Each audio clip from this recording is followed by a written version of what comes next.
और उसे काबू में रखते हैं। एक बार हमें हमारे लिए काम करने वाले पैसे की ताकत का ज्ञान हो जाए, फिर हमें पैसे के लिहाज से स्मार्ट हो जाना चाहिए और हमें डराने वाले लोगों से निपटने के रास्ते ढूंढ लेने चाहिए। इसके लिए आपके पास कानून की समझ होनी चाहिए और इस बात की भी सिस्टम कैसे काम करता है। अगर आप अज्ञानी हैं तो आपको आसानी से डराया जा सकता है। अगर आप जानते हैं कि आप क्या बात कर रहे हैं तो आपके पास बचने का मौका होता है। इसलिए अमीर डैडी स्मार्ट टैक्स अकाउंटेंट्स और वकीलों को इतना ज्यादा वेतन देते थे। वकीलों को वेतन देना सरकार को टैक्स से देने से सस्ता था। मेरे लिए उनका सर्वश्रेष्ठ सबक था, स्मार्ट बनो ताकि तुम्हें इधर उधर धक्के न दिए जा सके, और मैंने जिंदगी भर इसे अपनाया है। वे कानून जानते थे क्योंकि वे कानून का आदर करते थे। वे कानून जानते थे क्योंकि कानून न जानना बहुत महंगा साबित हो सकता था। अगर आप जानते हैं कि आप सही हैं तो आप किसी से भी उलझने से नहीं डरेंगे, चाहे आपका मुकाबला रॉबिन हुड और उसके गिरोह से ही क्यों न हो। मेरे पढ़े लिखे डैडी मुझे हमेशा प्रोत्साहित करते थे कि मैं किसी अच्छे कॉरपोरेशन में बढ़िया सी नौकरी खोजूं। वे मुझे हमेशा उन अच्छाइयों के बारे में बताते थे जो कॉरपोरेट की सीढ़ी पर चढ़ने से हासिल की जा सकती हैं। वे यह नहीं समझ पाते थे कि कॉरपोरेट नियोक्ता से मिलने वाले वेतन के चेक पर पूरी तरह निर्भर रहने से मैं एक ऐसी दुधारू गाय बन जाता था जिसे दूहा जा सकता है। जब मैंने अपने अमीर डैडी को अपने डैडी की सलाह बताई तो वे केवल हंसे। उन्होंने सिर्फ यही कहा, सीढ़ी का मालिक ही क्यों न बन जाए। बचपन में मुझे यह समझ में नहीं आया था कि अपने कॉरपोरेशन के मालिक होने से अमीर डैडी का क्या मतलब था।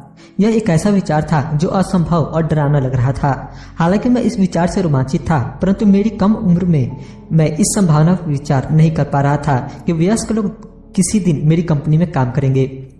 मुद्दे की बात यह है कि अगर अमीर डैडी नहीं होते तो मैं अपने पढ़े लिखे डैडी की सलाह का पालन कर रहा होता। मेरे अमीर डैडी के बार बार याद दिलाने के कारण ही मेरे अपने कॉर्पोरेशन का विचार जीवित रहा और यह मुझे एक अलग राह पर चलाता रहा।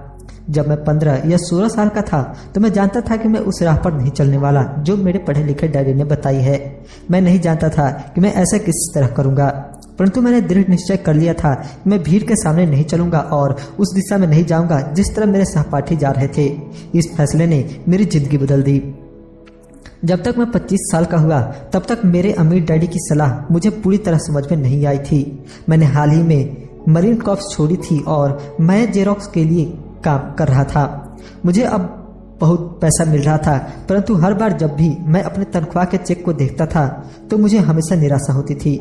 कटौतियां इतनी ज्यादा थी और जितना ज्यादा मैं काम करता था कटौतियां उतनी ही ज्यादा होती थी।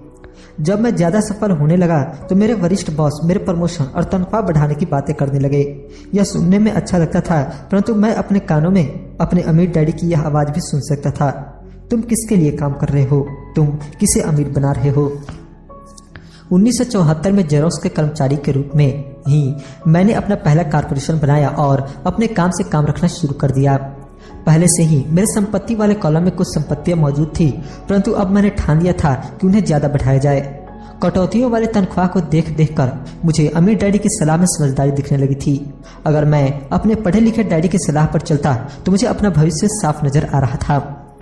कई नियोक्ता यह अनुभव करते हैं कि अगर कर्मचारी अपने काम से काम रखे तो यह उनके बिजनेस के लिए बहुत बुरा होता है। मुझे विश्वास है कि ऐसा कुछ लोगों के साथ हो सकता है, परंतु मेरे साथ ऐसा नहीं था। एक बार मैंने अपने काम से काम रखने की ठान ली और अपनी संपत्तियां बढ़ाना शुरू कर दिया तो मैं एक बेहतर कर्मचारी बन गया।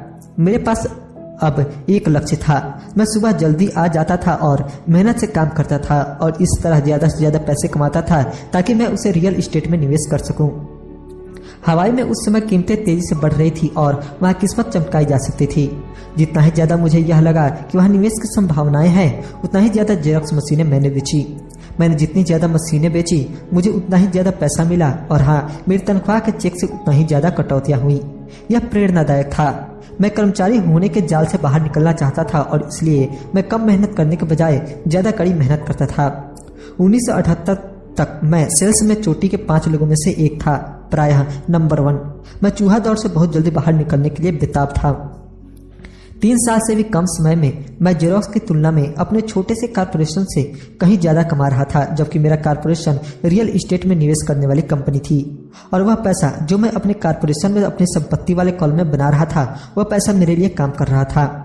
मुझे कॉपियर बेचने के लिए दरवाजे खटखटाने की जरूरत नहीं थी। अमीर डैडी की सलाह में मुझे ज्यादा समझदारी दिख रही थी। जल्दी ही मेरी प्रॉपर्टी से आने वाला कैश फ्लो इतना ज्यादा हो गया कि मेरी कंपनी ने मेरे लिए मेरी पहली कार खरीद दी। जेरोक्स के लोगों को लगा मैं अपने कमीशन बेच रहा हूं, परंतु मैं ऐसा नहीं कर रहा था। मैं अपने कमीशन को संपत्तियां वाले कॉलम में निवेश कर रहा था। मेरा पैसा और ज्यादा पैसा कमाने के लिए कड़ी मेहनत कर रहा था। मेरी संपत्ति वाले कॉलम का हर एक डॉलर एक बढ़िया कर्मचारी था, जिसकी कड़ी मेहनत के कारण और ज्यादा कर्मचारी तैयार होते थे और वे सब मिलकर अपने बॉस को एक नई कार तोहफे के रूप में दे देते थे, और वह भी टैक्स चुकाने से पहले। मैंने जेरोक्स के लिए ज्यादा कड़ी मेहनत करना शुरू कर दिया। मेरी योजना सही तरीके से चल रही थी और मेरी कार इसका जीता जागता सबूत थी। अपने अमीर डैडी से सीखे गए सबक के कारण मैं उस चूहा दौर के मिथक से बाहर निकलने में सफल हो सका था और कम उम्र में ही एक नियोक्ता बन गया था। यह पैसे की समझ से ही संभव हुआ था। इस वित्तीय ज्ञान के बिना, जिसे मैं फाइनेंशियल आईक्यू कहूंगा, आर्थिक स्वतंत्रता की मेरी राह में बहुत ज्यादा मुश्किलें आई होती। अब मैं फाइनेंशियल सेमिनारों में दूसरों को इस आशा के साथ सिखाता हूं ताकि मैं उनके साथ अपना ज्ञान बांट सकूं। जब भी मैं लेक्चर देता हूं तो मैं लोगों को यह याद दिलाता हूं कि फाइनेंशियल आईक्यू विशेषज्ञता के 4 बड़े क्षेत्रों से आने वाले ज्ञान से बनता है। नंबर 1 है अकाउंटिंग, जिसे मैं फाइनेंशियल साक्षरता कहता हूं। अगर आप साम्राज्य बनाना चाहते हैं तो यह बहुत महत्वपूर्ण दक्षता है। आप जितने ज्यादा धन के लिए जिम्मेदार होंगे उतनी ही ज्यादा सूक्ष्मता की जरूरत होगी, नहीं तो आपका साम्राज्य ताश के पत्तों के महल की तरह ढह जाएगा। यह बाएं मस्तिष्क का पहलू है जिसमें वर्णन या सूक्ष्मता जरूरी है। फाइनेंशियल साक्षरता वह योग्यता है जिसके सहारे फाइनेंशियल स्टेटमेंट को पढ़ा और समझा जा सकता है। इस योग्यता से आप किसी भी व्यवसाय की कमजोरियों और मजबूतियों को पहचान सकते हैं। नंबर 2 है निवेश, जिसे मैं पैसे से पैसा बनाने का विज्ञान कहता हूँ। इसमें तकनीकों, रणनीतियों और फॉर्मूलों की जरूरत होती है। यह मस्तिष्क का दायां पहलू है, यानी रचनात्मक पहलू। नंबर 3 है बाजार की समझ, मांग और पूर्ति का विज्ञान। बाजार के तकनीकी पहलुओं को यह जानने की जरूरत है जो कि भावनाओं द्वारा संचालित होते हैं। 1996 में क्रिसमस के दौरान टिकल-मी एल्मो डॉल का प्रकरण भी तकनीकी या भावनाओं द्वारा संचालित बाजार का उदाहरण है। बाजार का दूसरा तत्व निवेश की मूलभूत या आर्थिक समझ है। क्या किसी निवेश में समझदारी है या वर्तमान बाजार की परिस्थितियों के हिसाब से ऐसा करना नासमझी है। कई लोग यह सोचते हैं कि बाजार को समझना या निवेश की अवधारणाएं बच्चों को समझ में नहीं आएंगी क्योंकि ये जटिल होती हैं। वे यह नहीं देख पाते कि बच्चे इन विषयों को अनुभूति से समझ लेते हैं। जो लोग एल्मो डॉल से परिचित नहीं होंगे उनके लिए यह एक सीसम स्ट्रीट कैरेक्टर थी जिसे क्रिसमस के पहले बच्चों में खूब प्रचारित किया गया था। लगभग सभी बच्चे इसे खरीदना चाहते थे और अपनी क्रिसमस की सूची में उन्होंने इसे सबसे ऊपर रखा था। परंतु क्रिसमस के लिए इसका विज्ञापन करने के बाद जब यह बाजार से गायब हो गई तो कई लोग यह सोचने लगे कि कहीं कंपनी ने जानबूझकर तो इसे बाजार से गायब नहीं कर दिया है। इसकी मांग बहुत ज्यादा थी और पूर्ति बहुत कम, इसलिए बाजार में भगदड़ और हड़बड़ी का माहौल बन गया। स्टोर्स में जब खरीदने के लिए कोई डॉल नहीं बची तो दुकानदारों और दूसरे खिलौने बनाने वालों ने इसमें मुनाफा कमाने का मौका देखा। जिन्हें डॉल नहीं मिल पाई थी वे दुर्भाग्यशाली मम्मी डैडी क्रिसमस के लिए कोई दूसरा खिलौना खरीदने के लिए मजबूर हो गए। टिकल-मी एल्मो डॉल की अविश्वसनीय लोकप्रियता मेरी समझ में नहीं आई, परंतु यह मांग और पूर्ति के अर्थशास्त्र का बढ़िया उदाहरण है। यही बात स्टॉक, बॉन्ड, रियल एस्टेट और बेसबॉल कार्ड बाजारों पर लागू होती है। नंबर 4 है कानून। उदाहरण के तौर पर अकाउंटिंग, निवेश और बाजारों की तकनीक दक्षताओं के सहारे कॉर्पोरेशन का प्रयोग विस्फोटक वृद्धि प्रदान कर सकता है। कोई भी आदमी जिसे कॉर्पोरेशन द्वारा दिए जाने वाले टैक्स फायदों और सुरक्षा का ज्ञान हो वह बहुत ज्यादा तेजी से तरक्की कर सकता है और अमीर बन सकता है, जो किसी कर्मचारी या छोटे बिजनेस के मालिक के लिए संभव नहीं है। इसमें उतना ही अंतर है जितना पैदल चलने वाले और उड़ने वालों में होता है। यह अंतर बहुत ज्यादा हो जाता है जब हम इसे दीर्घकालीन संपत्ति के संदर्भ में देखते हैं। पहला, टैक्स लाभ। एक कॉर्पोरेशन कई ऐसी चीजें कर सकता है जो एक आदमी नहीं कर सकता, जैसे कि यह टैक्स देने के पहले खर्च कर सकता है। यह विशेषज्ञता का एक ऐसा क्षेत्र है जो बहुत रोमांचक है, परंतु इसमें अंदर घुसना तब तक जरूरी नहीं है जब तक कि आपका बिजनेस या संपत्ति बहुत बड़ी न हो।